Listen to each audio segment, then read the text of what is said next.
සුබ දවසක් වේවා මෙත් ලංකා ටියුටෝරියල්ස් එක එකතු වෙන නංගිල මල්ල හැමෝටම අපි මේ වෙනකොට කතා කර හිටියේ වෘත්තය පාඩම අද අපි කරන්න යන්නේ වෘත්තය පාඩමේ 4 වෙනි වීඩියෝ එක. එහෙනම් අපි අද වීඩියෝ එකට යමු. අපේ පළවෙනි මාතෘකාව වෙන්නේ වෘත්ත දෙකකට ඇඳි පොදු ස්පර්ශකවල සමීකරණ සෙවීම. දැන් මම මුලින්ම කියන්න හදන්නේ තලයක වෘත්ත දෙකක් පවතින්න පුළුවන් කොහොමද? එතකොට ඒ වෘත්ත දෙකට අදාළව ස්පර්ශක කීයක් නිර්මාණය කරන්න පුළුවන්ද කියන එක තමයි ඉස්සෙල්ලා පෙන්වන්න හදන්නේ. එතකොට වෘත්ත මෙන්න මෙහෙම පවතින්න පුළුවන්. එක වෘත්තයක් ඇතුලේ තව වෘත්තයක්. එතකොට ඔයාලට පේනවා මෙතනින් මේ වෘත්ත දෙකටම පොදුවේ ස්පර්ශක නිර්මාණය කරන්න බෑ. මේ වෘතයට කොහෙන් ස්පර්ශකයක් නිර්මාණය කරත් ඒ ස්පර්ශකය මේ වෘතයට ස්පර්ශකයක් වෙන්නේ නැහැ කිසිම වෙලාවක. ඒක නිසා මේ වගේ පවතින වෘත්ත දෙකකට ස්පර්ශක තියෙන්න බෑ. ඊළඟ එක වෘත්ත දෙක වෙන්න මේ විදියට පවතිනවා නම් වෘත්ත දෙක මේ විදියට පවතිනවා නම් මෙහෙම ස්පර්ශකයක් පවතින්න පුළුවන්. ඒ කියන්නේ අභ්‍යන්තරව ස්පර්ශ වන වෘත්ත දෙකකට. ඒ කියන්නේ එක වෘත්තයක අභ්‍යන්තරයේ තමයි අනිත් වෘත්තය තියෙන්නේ. ඒ වෘත්ත දෙක ස්පර්ශ වෙනවා. මේ වෘත්ත දෙකට තියෙන ස්පර්ශක ගාන එකයි. ඊළඟට වෘත්ත පවතින්න පුළුවන් ආකාරය තමයි වෘත්ත දෙක ඡේදනය වෙලා පවතින්න පුළුවන්. ඒ කියන්නේ ඔන්න ඔය විදියට. ඔය විදියට වෘත්ත පවතින්න පුළුවන්. එතකොට මේ වෘත්ත වලට පොදු ස්පර්ශක නිර්මාණය කරන්න පුළුවන් වෙන්න මේ විදියට. කොහොම තියෙන්න පුළුවන්.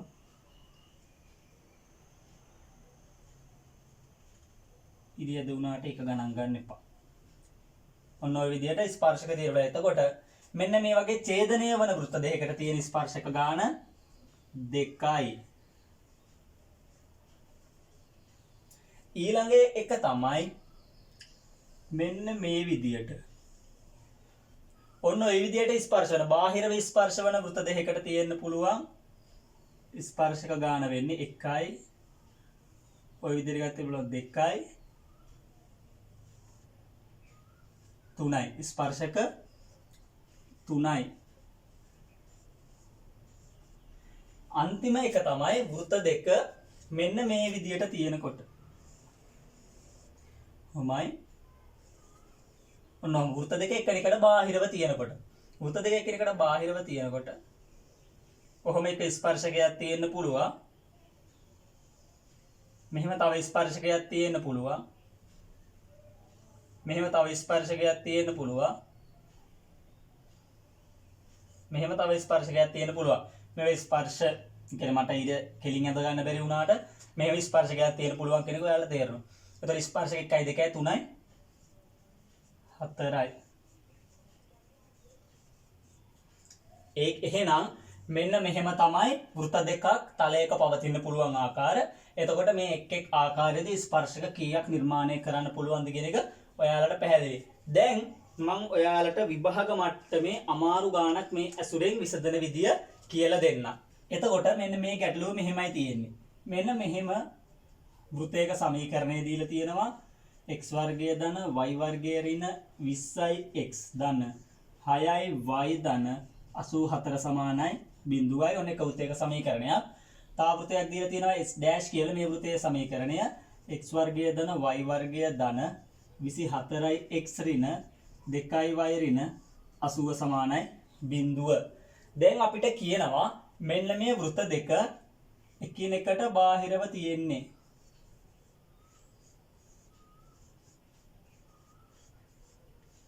එකිනෙකට බාහිරව තියෙන්නේ. අපිට කියනවා මේ වෘත්ත දෙකට අඳින්න පුළුවන් පොදු ස්පර්ශකවල සමීකරණ හොයන්නේ කියලා.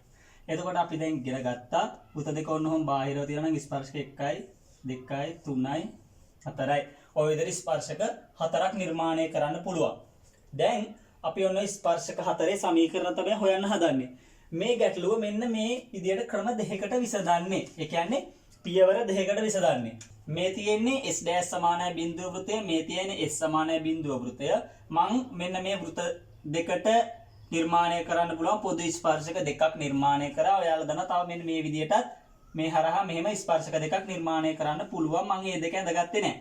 අපි කරන්නේ ඉස්සෙල්ලා මෙන්න මේ ස්පර්ශක දෙකේ සමීකරණ හොයලා ඊට පස්සේ අනිත් ස්පර්ශක දෙකේ සමීකරණ හොයමු. එතකොට S dash සමානයි බිඳුව වෘත්තයේ මම කේන්ද්‍රය දාගත්තොත් මෙතන එනවා ඍණ 12,1. S සමානයි බිඳුව වෘත්තයේ මම කේන්ද්‍රය දාගත්තොත් මෙතන මට ගන්න පුළුවන් 10, ඍණ 3 විදියට. මෙතන මම මේ රේඛා දෙකේ ඡේදන ලක්ෂය කණ්ඩායම් කරනවා x1, y1 විදියට. ඊට පස්සේ මේවායේ මෙන්න මෙහෙම ලම්බක නිර්මාණය කරගන්න පුළුවන්. ඒව නිර්මාණය කරගත්තට පස්සේ හරි. ඊට පස්සේ මම මෙන්න මෙහෙම නිර්මාණයක් කරගන්නවා.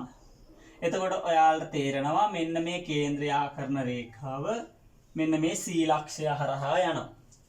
එතකොට මෙතන කෝණය ඇල්ෆා නම් මේ කෝණය ඇල්ෆා. දැන් මෙන්න මේ වෘත්ත දෙක දිහා බැලුවට පස්සේ අපිට පේනවා ඊට කලින් මම මෙහෙම කණ්ඩායම් දාගන්න A B අපිට C දාගත්තනේ D E. ඊට පස්සේ මෙතනින් අපිට පේනවා දැන් අපි හොයන්න හදන්නේ මෙන්න මේ රේඛා දෙකේ සමීකරණ. මෙන්න මේ CAE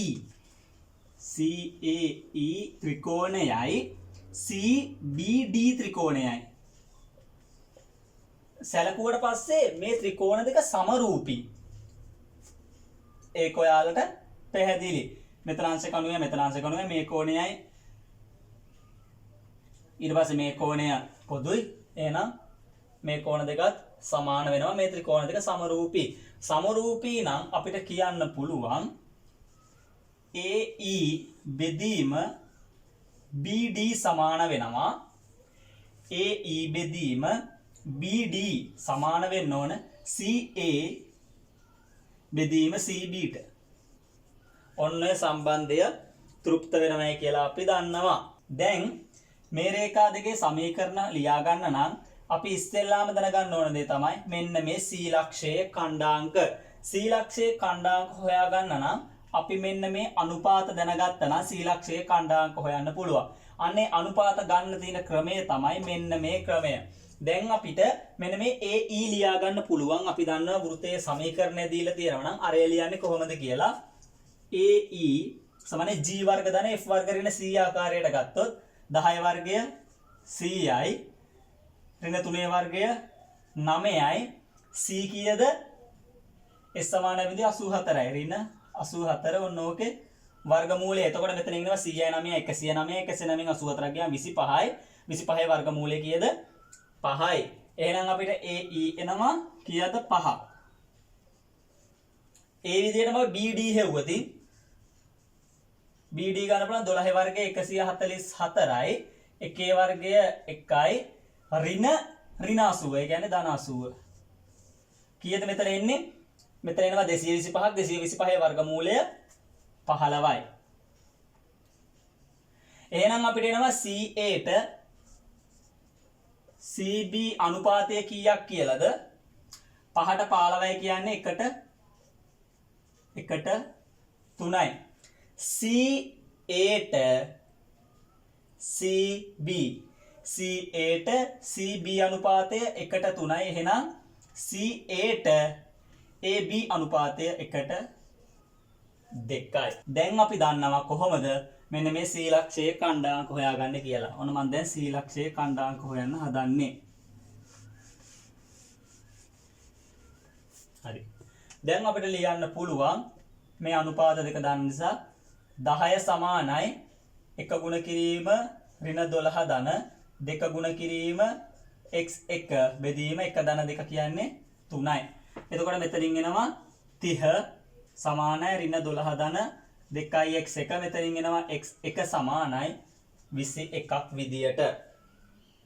මෙතන 12 මේ පැත්තට ගෙනම 42යි 42 දෙකෙන් බෙදුනාම 21යි. ඒ විදිහටම ලියන්න පුළුවන් ඍණ 3 සමානයි 1 ගුණ කිරීම 1 ධන 2 ගුණ කිරීම y1 බෙදීම 3යි. එතකොට මෙතන 3 වාරයක් ඍණ 9යි සමානයි 1 ධන 2යි y1 මෙතනින් එනවා y1 සමානයි ඍණ 5ක් විදියට. එතකොට C ලක්ෂයේ ඛණ්ඩාංක එන්නේ අපිට 21, ඍණ 5යි. දැන් මෙන්න මෙන්න මේ එක ස්පර්ශක සමීකරණය ගත්තොත් මම y සමානයි mx ධන c කියලා සාධාරණ වශයෙන් සරල රේඛාවක සමීකරණය අපි දන්නවා ලියන විදිය. එතකොට y සමානයි mx ධන c නම් අපිට පේනවා මෙන්න මේ රේඛාව c ලක්ෂය හරහා යනවා. c ලක්ෂය හරහා යනවනම් මේ රේඛාව මේ ඛණ්ඩාංගමකින් තෘප්තිමත් වෙන්න ඕන. එහෙනම් අපිට ලියන්න පුළුවන් ඍණ 5 සමානයි mx කියන්නේ 21 ධන c. c ලියන්න පුළුවන් ඍණ 5 ඍණ 21යි m විදියට. එහෙනම් මෙන්න මේ y සමානයි mx ධන c කියන රේඛාවේ c ට මේ ලබාගත් ප්‍රතිඵලය ආදේශ කරගත්තොත් ලියනවා y සමානයි mx ඍණ 5 ඍණ 21යි m. ওই විදියට ලියන්න පුළුවන්. දැන් මෙන්න මෙහෙම වැඩක් කරන්න පුළුවන්. මෙන්න මේ වෘත්තයේ අරය අපි ගත්ත කීයද 5යි කියලා. මේ වෘත්තයේ අරය අපි ගත්තා 15යි කියලා.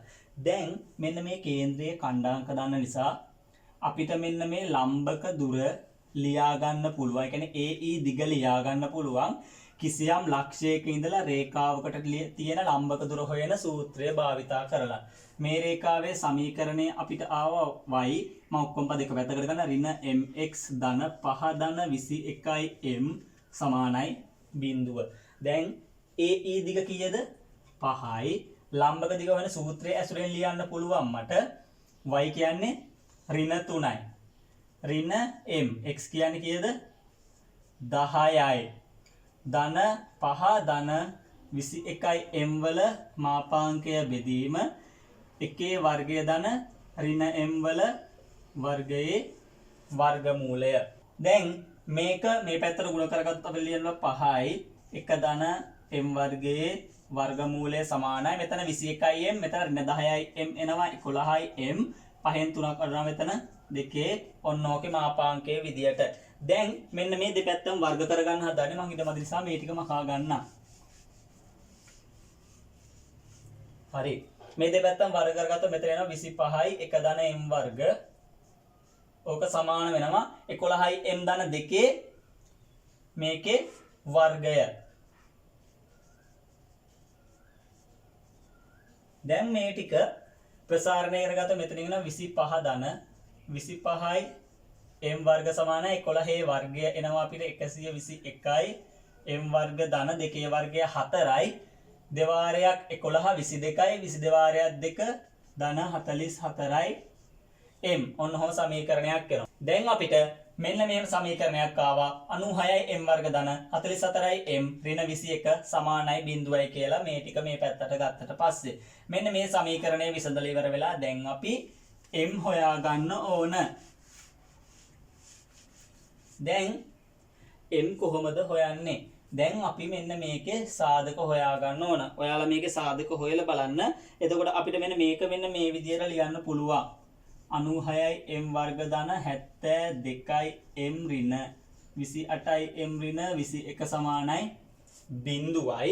ඊට පස්සේ මෙතනින් අපිට ගන්න පුළුවන් මේ දෙකෙන් 24යි m එකක් එළියට 24යි m එකක් එළියට ගත්තොත් අපිට මෙතනින් එනවා 4යි m ධන 3. ඊට පස්සේ මෙතනින් ගන්න පුළුවන් අපිට ඍණ 7ක්. මෙතනින් එනවා ඊට පස්සේ 4යි m ධන 3 සමානයි බිඳුව. එහෙනම් සාධක එනවා 4යි m ධන 3 24යි m ඍණ 7 සමානයි බිඳුව විදියට. එහෙනම් m සමානයි ඍණ 3 බෙදීම 4 හෝ 7 බෙදීම 24යි. දැන් අපිට ඔන්න ස්පර්ශක දෙකේ සමීකරණ ලියන්න පුළුවන්. කොහොමද? අපි කලින් මෙන්න මේ c ලක්ෂයේ ඛණ්ඩාංක හොයාගත්තා. c ලක්ෂයේ ඛණ්ඩාංක අපිට ආවේ කීයද? 21,5 විදියට තමයි c ලක්ෂයේ ඛණ්ඩාංක ආවේ. එතකොට අපිට y ඍණ y1 සමානයි simple m x ඍණ x1 කියන සූත්‍රය ඇසුරෙන් ලියන්න පුළුවන්. y ඍණ 5 ඒ කියන්නේ y ධන 5 සමානයි 1 ඒ රේඛා දෙකක්. දැන් මෙහෙම රේඛා දෙකක් තිබුණානේ. මේ රේඛා දෙකේ අනුක්‍රමණ තමයි අපිට මේ ආවේ. එතකොට එක රේඛාවක් ලියන්න පුළුවන්. ඍණ 3 බෙදීම 4යි x ඍණ 21. අනිත් රේඛාව ලියන්න පුළුවන් y ධන 5 සමානයි 7 බෙදීම 24යි x ඍණ 21. ඔන්න ওই දෙක තමයි ඒ රේඛා දෙකේ සමීකරණ දෙක. ඊට පස්සේ දැන් අපි හොයන්න ඕන ඊළඟ ස්පර්ශක දෙකේ සමීකරණ. ඔන්න මේ තියෙන්නේ අපේ කලින් තිබිච්ච වෘත්ත දෙක. එතකොට ඔන්න මම මෙන්න මේ ස්පර්ශක දෙක නිර්මාණය කරගත්තා. මේ තියෙන්නේ ස්පර්ශක දෙක. ස්පර්ශක දෙකේ ඡේදන ලක්ෂ්‍ය P කියලා දක්ගත්තා. P x2 y2 වෘත දෙකේ කේන්ද්‍ර ලකුණු කරගත්තා. ඊට පස්සේ මම වෘත දෙකේ අරයන් කලින් හෝ මේක 5යි මේක 15ක් විදියට තමයි අපිට කලින් ආවේ. අපි කරන්න හදන්නේ මෙන්න මේ අපිට මෙන්න මේ P ලක්ෂයේ ඛණ්ඩාංක හොයාගන්න තමයි ඕන. ඒතකොට මම මේ දැන් කියලා දෙන්නේ මේ වගේ ගානක් සාම්ප්‍රදායිකව මේ විසඳන විදිය. මේ වගේ ගැටලුවක් දුන්නා අපි විසඳන ක්‍රමවේදය තමයි මේක. ඉස්සෙල්ලා අපි මෙන්න මේ P ලක්ෂයේ ඛණ්ඩාංක හොයාගන්නවා. P ලක්ෂයේ ඛණ්ඩාංක හොයන්න මොකද්ද කරන්නේ? අපි කලින් වගේම මෙන්න මේ සමකෝණී ත්‍රිකෝණ මේකේ අඳුර ගන්න ඕන. එතකොට මේ කෝණය θ මේකත් θ මේකත් θ මේකත් θ මෙතන 90යි මෙතන 90යි. එහෙනම් මේ කෝණ දෙකත් සමානයි. අපිට මෙතනින් පේනවා මේ ත්‍රිකෝණ දෙක සමකෝණී කියලා. එහෙනම් අපිට ලියන්න පුළුවන් BR බෙදීම AS. BR බෙදීම AS සමාන වෙනවා BP බෙදීම PA. BR කියන්නේ 15යි AS කියන්නේ 5යි සමානයි BP බෙදීම PA. ඒ කියන්නේ 3ට 1යි. BPට PA 3ට 1යි. ඔන්න අපි අනුපාතය දැන් ලියාගෙන තියෙන්නේ. දැන් අපිට පුළුවන් P ලක්ෂයේ ඛණ්ඩාංක හොයන්න. P ලක්ෂයේ ඛණ්ඩාංක හොයන්න අපි දන්නවා. එතකොට අපිට x2, y2 එකපාර ලියන්න පුළුවන්. එක් වාරයක් ඍණ 12 කීයද? එක් වාරයක් ඍණ 12 ඍණ 12යි. තුන් වාරයක් 10 ධන 30යි. බෙදීම 3 ධන 1 4යි. ඕක කමා එක් වාරයක් 1 1යි. තුන් වාරයක් 3 ඍණ 9යි. ඕක බෙදීම 3 ධන 1 4යි. මෙතනින් එනවා 30යි 12යි. එතකොට මෙතනින් එනවා 18ක් 18 බෙදීම 4 කියන්නේ 9 බෙදීම 2යි. මෙතනින් එනවා අපිට ඍණ 8 බෙදීම 4 කියන්නේ ඍණ 2යි. ඔන්න P ලක්ෂයේ ඛණ්ඩාංක අපිට ආව 9 බෙදීම 2 ඍණ 2. දැන් අපි මොකද්ද කරන්නේ? දැන් මෙන්න මෙහෙම වැඩක් තමයි කරන්නේ.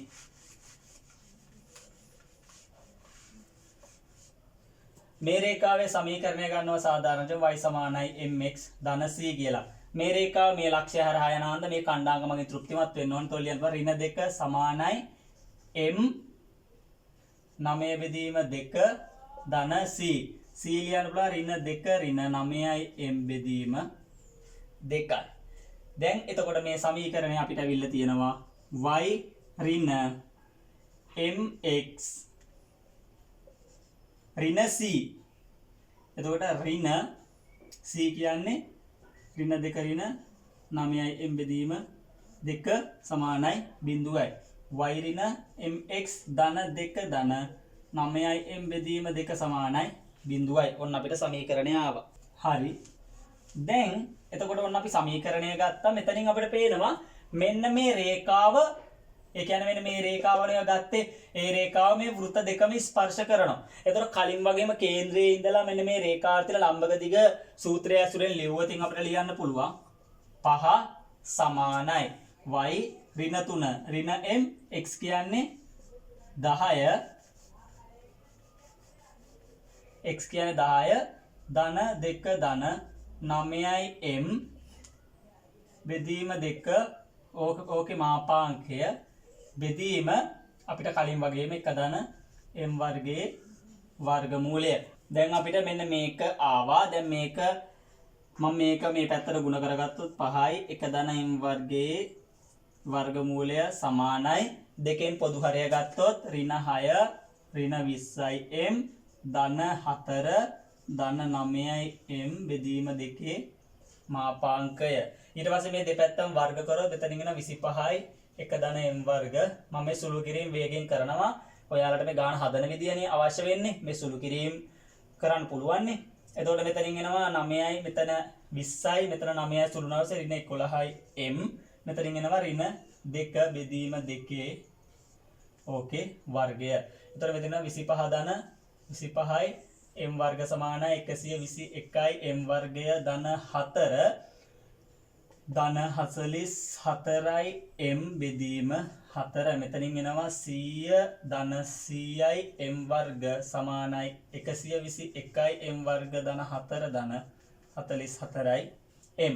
දැන් මේ 100යි m වර්ගයයි මේ 100යි මේ පැත්තට ගෙනිච්චොත් මෙතනින් එනවා 21යි m වර්ග ධන 44යි m ඍණ 96 සමානයි බිඳුවයි. ඊට පස්සේ අපිට මෙතන සාධක කඩාගත්තොත් ඔයාලා හදලා බලන්න මෙතන සාධක විදියට අපිට ගන්න පුළුවන් 21යි m වර්ග ධන 72යි m ඍණ 28යි m ඍණ 96 සමානයි බිඳුවයි.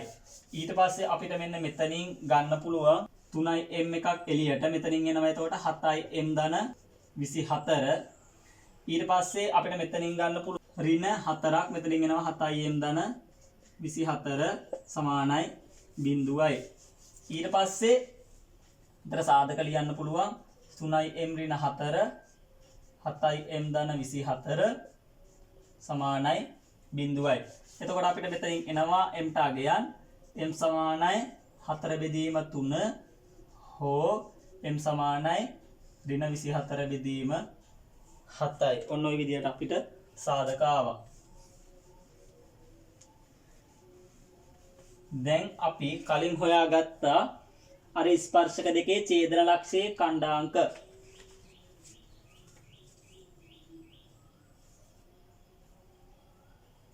ඡේදන ලක්ෂයේ ඛණ්ඩාංකාවේ 9 බෙදීම 2, ඍණ 2. දැන් මෙන්න අනුක්‍රමණ දන්නවා. එහෙනම් මේ ආවේ රේඛා දෙකට අදාළව අනුක්‍රමණ. එහෙනම් ලියන්න පුළුවන් y ධන 2 සමානයි 4 බෙදීම 3යි x ඍණ 9 බෙදීම 2. ඔන්න එක සමීකරණයක්. අනිත් සමීකරණය නම y ධන 2 සමානයි ඍණ 24 බෙදීම 7යි x ඍණ 9 බෙදීම 2. ඔන්න එහෙනම් ස්පර්ශක දෙකේ සමීකරණ. එහෙනම් ඔන්න ඔය විදියට තමයි එකිනෙකට බාහිරින් පිහිටන වෘත්ත දෙකක ස්පර්ශකවල සමීකරණ හොයන්නේ. මෙතන එතකොට ස්පර්ශකවල සමීකරණ හොයන්න අපිට ගොඩක් අමාරු. සාමාන්‍ය ටිකක් අමාරුයි කියලා හිතෙන්නේ කෙනෙකුට බාහිරව තියෙන වෘත්ත දෙකක. එතකොට මම ඔන්න ඒ වගේ ගැටලුවක් විසඳුවා. දැන් ඔයාලට පැහැදිලි කොහොමද ස්පර්ශකවල සමීකරණ හොයන්නේ කියලා. හරි. අද මම කතා කරන්නේ මෙන්න මේ කතා කරේ මේ මාතෘකාව විතරයි. ඒකට හේතුව එතකොට මේ ගැටලුව විසඳන්න අපිට ගොඩක් වෙලාව ගියා. දැන් තව තියරියක් කතා කරන්න ගියොත් වීඩියෝ එක දිග වැඩි වෙනවා. එහෙම වුණොත් ඔයාලට මේ වීඩියෝ එක බලන්නත් කම්මැලි හිතෙනවා. ඒක නිසා මම අදට වීඩියෝ එක මෙතනින් නවත්තනවා. හෙට ඊළඟ වෘත්තය පාඩමේ ඊළඟ වීඩියෝ එකෙන් අපි ලොකු කොටසක් ඉවර කරමු. තව වීඩියෝ 2කින් හෝ 3කින් මේ පාඩම අවසන් වෙනවා. ඒ කියන්නේ තව දවස් 2යි එහෙම නැත්නම් දවස් 3ක් තමයි උපරිම යන්නේ. එහෙනම් අදට අපි වීඩියෝ එක මෙතනින් නවත්තමු. ඔයාලට මතක් කරනවා subscribe කරලා නැත්නම් subscribe කරන්න අපේ channel එක bell icon එක click කරලා තියාගන්න. එතකොට අලුත් වීඩියෝ එකක් දැම්මම ඒ වීඩියෝ එක ඔයාලා ළඟට ගෙන්න ගන්න පුළුවන්. එහෙනම් අපි ඊළඟ වීඩියෝ එකෙන් හෙට වෘත්තීය පාඩමෙන් හමු වෙනකම් ඔයාලා හැමෝටම සුබ දවසක්.